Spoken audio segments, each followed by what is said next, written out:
Everybody, it's Kelly with the Cattleville Fire District. I am here with our training officer, Mike Cahill, our battalion chief, Dan Peters, and Captain Brian Gettemeier.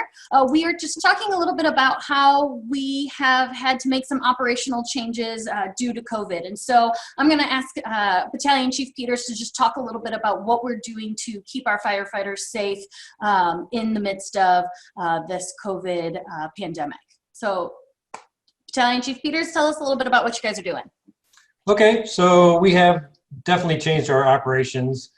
As the guys come to work, they're not allowed to come straight into the building. They actually have to go into the engine bays where the trucks are kept, and they actually get screened out in the engine bay. We take their temperature and they go through a series of questions and just check basically their status of their health. If we see anything or they answer any questions that would raise concerns, then we send them out, back out. And if there's any real true concerns, then we get them tested for COVID and make sure for their own safety and for our safety, we don't bring them and expose them to the engine house. Once guys are in the stations, they're there for 48 hours for the most part. We don't leave a whole lot. We're trying to stay in place like we've asked everybody else to do. We do allow our guys to run to the grocery store once during the rotation to pick up the food they need for the 48-hour shift. But other than that, we're pretty much staying put, trying to do in-house training.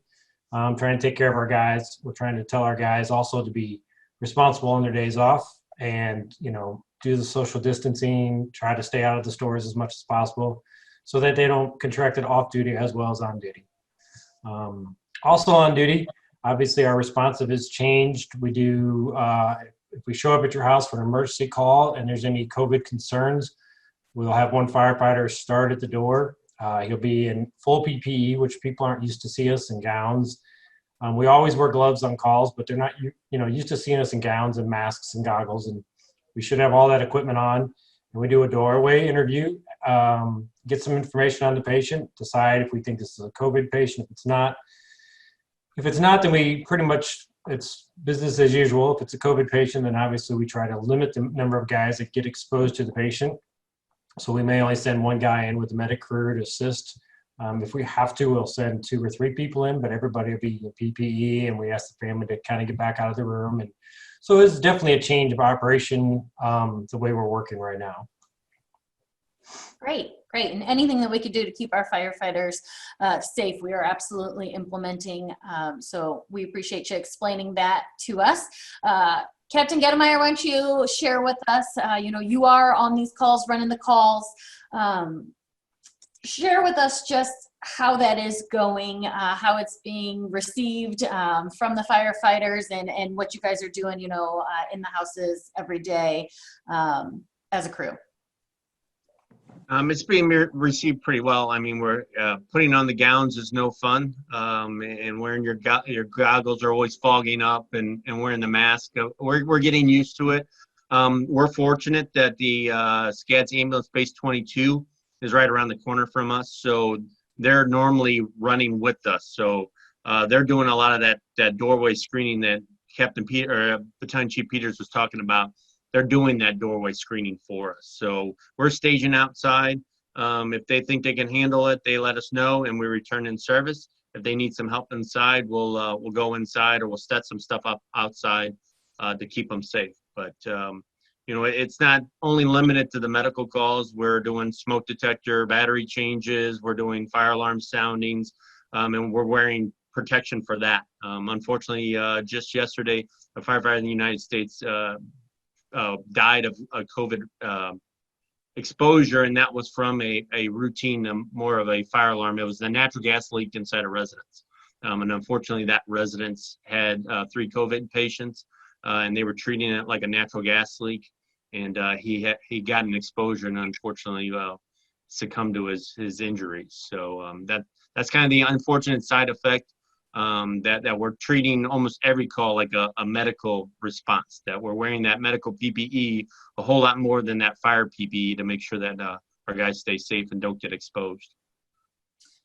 Absolutely. Like you said, that we have to take it seriously. So even if we don't think that there might be a potential exposure, it almost seems like there's always that potential for exposure. So we can never be too careful because we want to keep our guys safe. So Agree. It seems like maybe people are a little nervous when they see you come in fully geared up. It's a weird feeling that you're not used to seeing a firefighter in anything other than his turnout gear, right? You don't expect them to look like a doctor coming in all scrubbed in to take care of you. So thanks for kind of explaining that, Dan and Brian, about why you might see our firefighters looking a little bit different if they're responding to a call, and it's to keep them safe as well as keeping you guys safe too.